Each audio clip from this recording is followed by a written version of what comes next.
ચાલો વિદ્યાર્થી મિત્રો, હવે આપણે વિસ્તરણનું મધ્યમ પદ એટલે દાખલા નંબર 7 થી આપણે જોઈએ દાખલા નંબર 7 3 - x³ ના છેદમાં 6 9 7 આવું છે. n બરાબર 7 છે. n બરાબર 7 એટલે અયુગ્મ.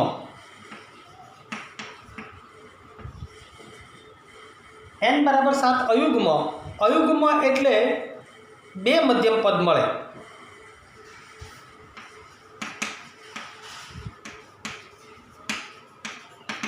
નંબર 1 એક n+1/2 મૂળ પદ, બરાબર. અને બીજું નંબર 2 n+1/2 +1 મૂળ પદ.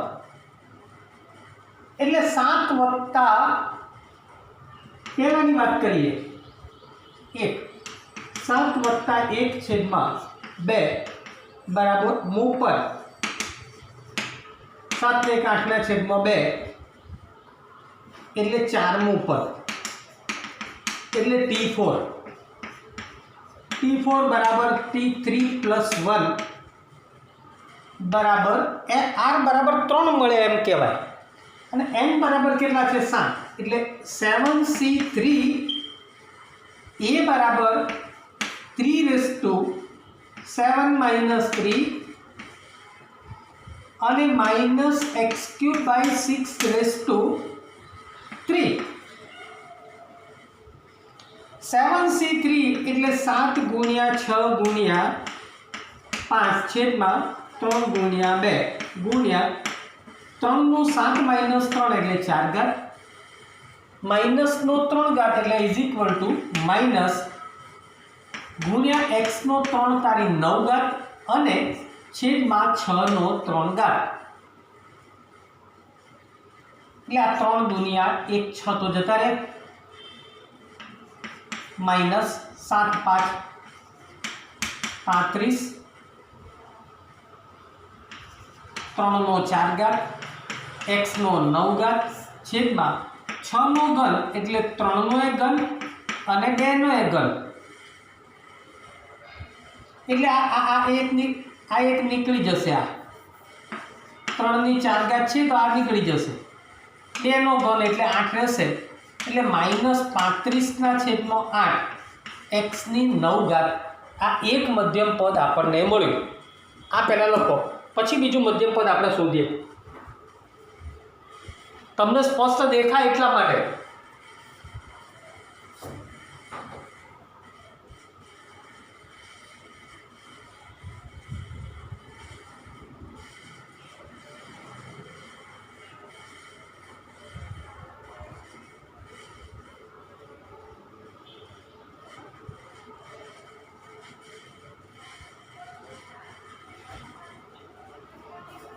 ₹35 × 3 રહી ગયા ને, 35 3 105. લખતા જાઓ અને બીજું સાંભળો. તમે કેટલાક વિદ્યાર્થી મિત્રો હજુ પણ મારા કોન્ટેક્ટમાં એટલે કે ફોન કરીએ ફોન નથી લાગતો, ફોન ઉપાડતા નથી. ગણિતવાળા વિદ્યાર્થીઓ અને બહુ લેઝી થતા જાય છે એવું મને લાગી રહ્યું છે. એટલે વિદ્યાર્થી મિત્રો 11મા ધોરણમાં છો, થોડા સજાગ થજો. મારા 12મા ધોરણના 23 વિદ્યાર્થીઓ સતત કોન્ટેક્ટમાં રહીને સતત મહેનત કરી રહ્યા છે. જો તમે અત્યારે જો આવી પરિસ્થિતિ હશે તો 12મા ધોરણની અંદર બહુ હાલત ખરાબ થશે. ગણિત એટલે કે સાયન્સ વિજ્ઞાન પ્રવાહ લીધું છે, પણ આટલા બધા આળસુ રહેશો તો વિજ્ઞાન પ્રવાહને લાયક કહી શકાય નહીં. આ ધ્યાનમાં રાખજો.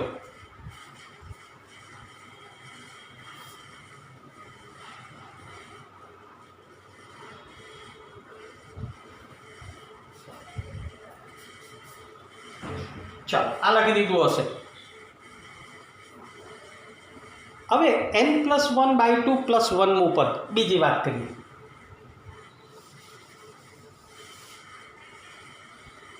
n+1 એટલે 7+1/2 8/2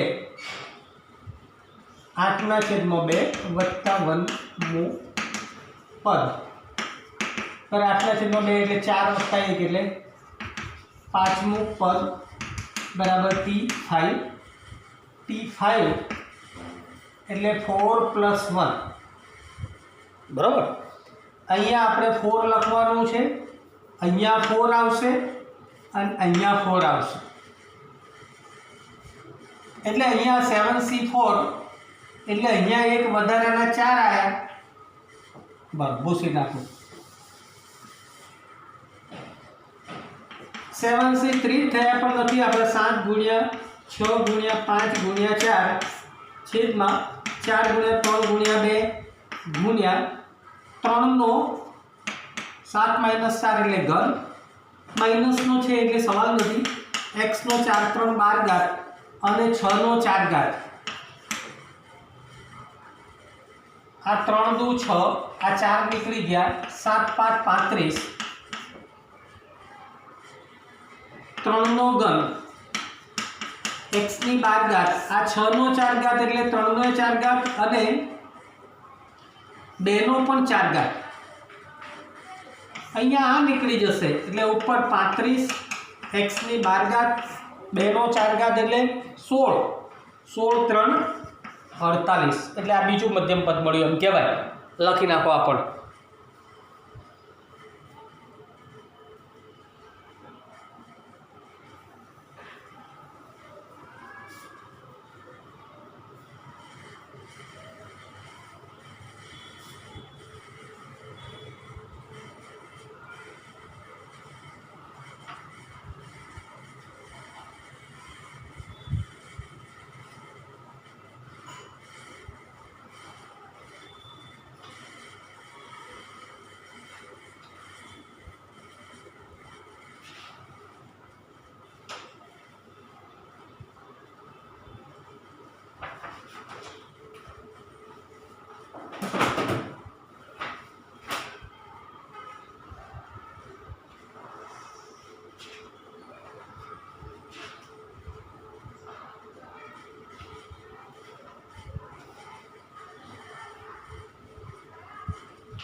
चलो 8मो તમારે ગણવાનો છે। 8માની અંદર 10 ઘાત છે। 10 ઘાત એટલે યુગ્મ, યુગ્મ એટલે 10/2 + 1 એટલે 5 ને 1 6મું પદ T6 શોધવાનું છે આવું એટલે T6 એટલે T5 + 1 r = 5। આ તમારી જાતે ગણજો, હું 9મો ગણાવું છું।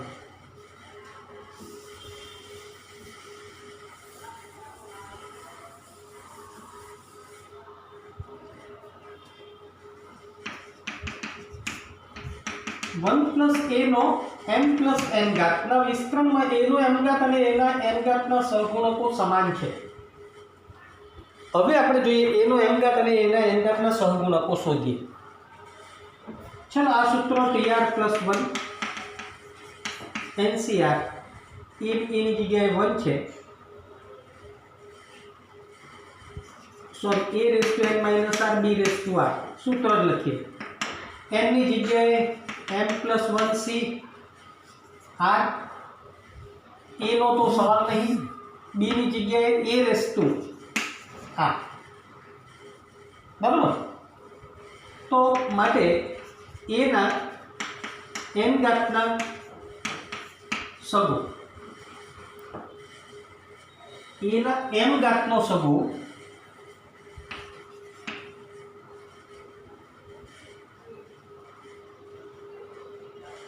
a નો m ઘાતનો સગુ એટલે અહીંયા r બરાબર કેટલા હોવા જોઈએ m, માટે m + ncr r ની જગ્યાએ m a⁻m અને a નો n ઘાતનો સગું m પ્લસ nc n આ ઘાત n છે એટલે અહીંયા n આવે એટલે a રેસ ટુ n આવું થાય નો સગું એટલે આ બે નહીં આવે બરોબર.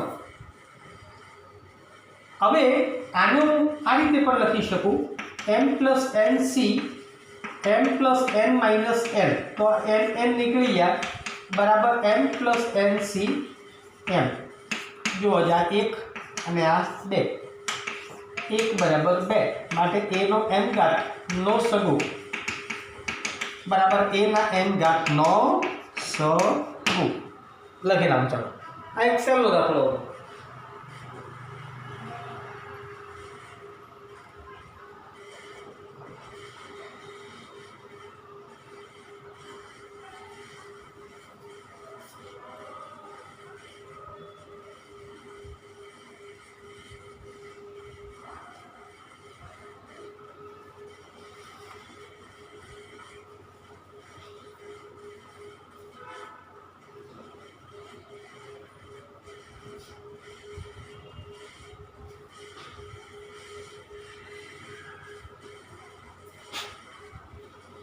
ચાલો આ લખી નાખો. પછી આપણે 10મો દાખલો જોઈએ.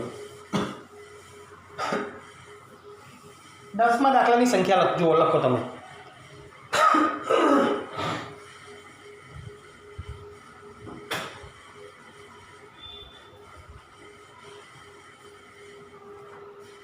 x plus 1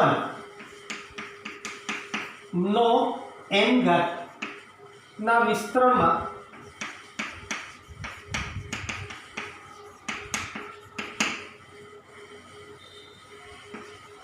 r minus 1 r અને r પ્લસ 1 માં પદોના સગુનો ગુણોત્તર 1:3:5 હોય તો n અને r શોધો. આ ગુણોત્તર આવો હોય તો n અને r શોધો. આપણે વ્યાપક પદ લખીએ પહેલા tr પ્લસ 1 બરાબર ncr a raise to n minus r ને b રેસ ટુ r પ્રમાણે અહીંયા શું થશે nc r a ની જગ્યાએ x નો n માઇનસ r b તો છે નહીં બરાબર. હવે r માઇનસ 1 નું પદ પહેલું પદ બરાબર t r માઇનસ 1 બરાબર t. આવું જો ધ્યાન રાખજો r plus 1 minus r plus 1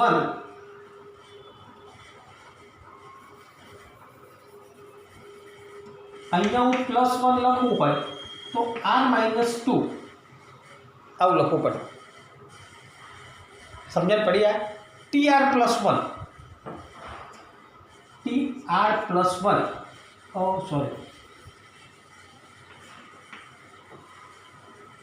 આપણું tr પ્લસ 1 લખવું હોય તો r ની જગ્યાએ કેટલા લખવા પડે r minus 2 is equal to nc r minus 2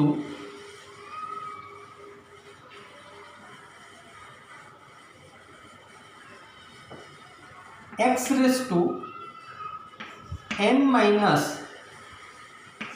r plus 2 બરાબર. પછી સગુની વાત પછી કરીશું. પછી r નું પદ tr બરાબર t r minus 1 plus 1 ncr minus 1 x raised to n minus r plus 1 અને r plus 1 નું પદ r plus નું પદ બરાબર t r plus 1 બરાબર t r plus બસ t r plus 1 ડાયરેક્ટ જ થશે. આ તો ncr x raised to n minus r આપણે તો આ સહગુણકોની જરૂર છે, બાકીના બધાની કોઈ જરૂર છે નહીં.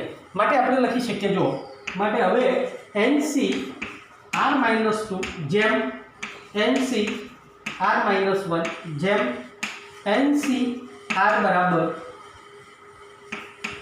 1:3:5 આવું થાય. એટલે NCr-2 upon 1 NCr-1 upon 3 NCr ના છેદમાં 5. હવે આના ઉપરથી આપણે એક એક ગુણોત્તરો લઈ લઈએ. જો પહેલી વાત આપણે આ બેને લઈ લઈએ. NCr-2 ના છેદમાં NCr-1 બરાબર 1/3. દેખાય છે ભૈયા? થોડું દેખાશે હજુ.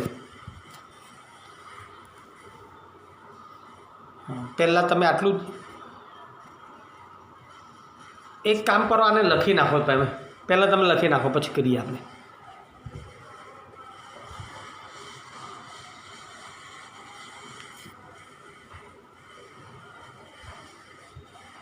ઉપરનું કદાચ ન દેખાય તો વાંધો નહીં, એ સંખ્યા છે.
ચાલો, હવે કદાચ કોઈને લખવાનું બાકી હોય તો આગળ પાછું કરી લેજો.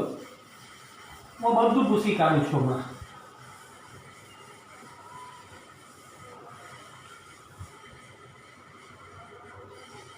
આની પણ આપણે હવે જરૂરિયાત નથી, ખાસ આની જરૂરિયાત છે. પછી પેલું તો ફરીથી ડેવલપ કરી લઈશું. આનું આપણે n factorial upon n minus r plus 2 factorial into r minus 2 factorial ગુણ્યા છેદમાં n factorial n minus r plus 1 factorial into r minus 1 factorial બરાબર 1/3. ચાલો, n factorial આ બે ગયું. આમાંથી એક ઓછો કરું અને એક આમાંથી એક ઓછો કરો એટલે આવું થશે n minus r plus 1 factorial. ભાઈ દેખાય છે ને બાજુ? હા. into r minus 1 into r minus 2 factorial ના છેદમાં n minus r plus 2 factorial into r minus 2 factorial. हाँ, तो अहिया घटाडવાનું થયું n minus r plus 2 n minus r plus 1 factorial into r minus 2 factorial is equal to 1/3. આ બે factorial વાળા આ ગયા તો r minus 1 upon n minus r plus 2 બરાબર 1/3. 3 આ 3r n minus r plus 2 આ 2r થઈ જશે ના 4r minus 5 બરાબર n. આપણે આને આટલા સુધી સીમિત રાખીએ છીએ. બરાબર. હવે આ બેનો ઉપયોગ કરીએ. જોયું આ બેનો ઉપયોગ કરું. હા, NCR -1 અપન NCR બરાબર 3/5. એટલે આનું થશે n factorial n - r plus 1 factorial into r - 1 factorial ગુણ્યા અહીંયા n factorial n - r factorial into r factorial બરાબર 3/5. કદાચ આ તરફનું ન દેખાતું હોય તો આપણે એ તરફનું કરીએ. બરાબર.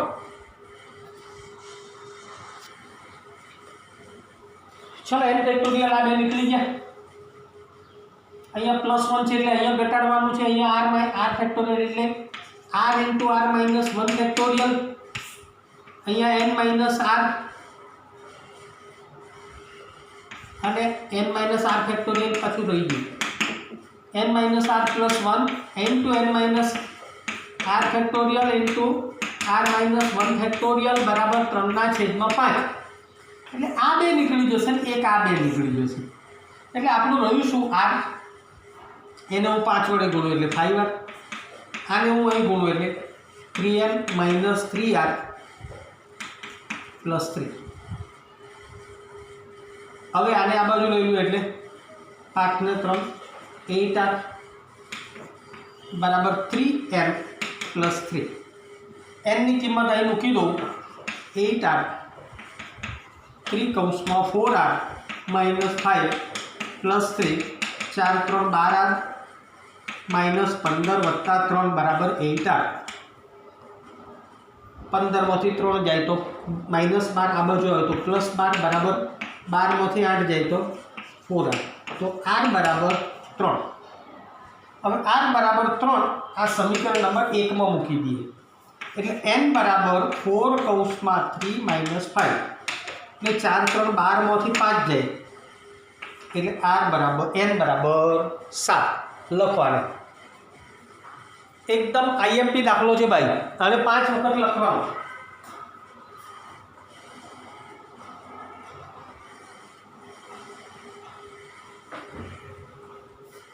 વિદ્યાર્થી મિત્રો, આ એકદમ IMP દાખલો છે, આને 5 વાર લખવાનો છે. આજે આપણે એટલું જ જોઈએ છીએ, અને આવતા વિડીયોની અંદર બાકીના 2 દાખલાઓ પણ આ એક મોસ્ટ IMP એક્ઝામ્પલ છે. આ ચેપ્ટરમાંથી આને પૂછવા માટે મોટા દાખલા તરીકે આને પૂછે છે. એટલે આ અને એની સાથે ઉદાહરણનો પણ એક દાખલો છે. એ બે તમારે 5 વખત ગણવાના. ન સમજણ પડી હોય તો મને મેસેજ કરવાનો. અત્યાર સુધી કોઈએ કર્યો નથી. 1-2 જણ કરતા હતા શરૂઆતમાં, પછી કરતા જ નથી. એટલે બહુ તમે આગળ નીકળી ગયા એવું મને થોડું લાગ્યા કરે છે. અને બીજું કે હવે ગૂગલ મીટ ટીમ પર બધાએ રજિસ્ટ્રેશન કરી દીધું હશે અને લોગિન પણ થવાનું છે. અને ગુરુવાર 9 વાગ્યેથી આપણે ટીમ પર આપણે જોવાનું છે, અને એનો પાસવર્ડ ને બધી વસ્તુ એ દિવસે તમને અડધો કલાક પહેલાં મળી જશે. તો જેને પણ ગૂગલ ટીમ કરવાનું બાકી હોય એ લોકો ફરજિયાત કરી લે. બરાબર. Thank you.